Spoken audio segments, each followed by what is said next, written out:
Okay, so I'm going to show you guys the undermount sink with the kind of more custom countertop option. You got this kind of like asymmetrical style, but I think a lot of you guys have questions about how we fit the undermount sink with this IKEA semi-handmade combination Godmorgon cabinet. So if you actually want to take a look, there's a couple things I want to point out. So using the ProFlow sink that I actually put on our blog, on the It's the Love blog, I would definitely recommend that one as it's kind of shallow.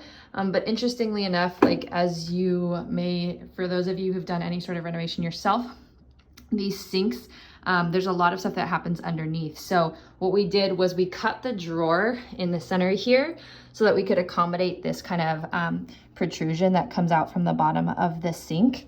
We actually still were able to keep a good amount of storage space, but definitely everything stays pretty much below this line.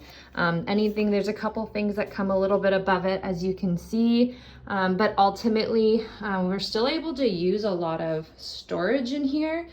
And I think that it's definitely still a usable drawer.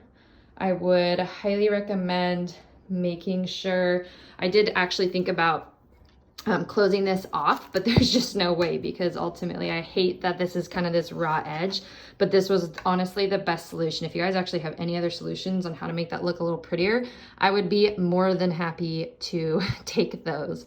But yeah, I hope this helps. I will definitely do another video specifically to how we worked out that plumbing, and a blog post as well with this information. So I hope that helps you guys.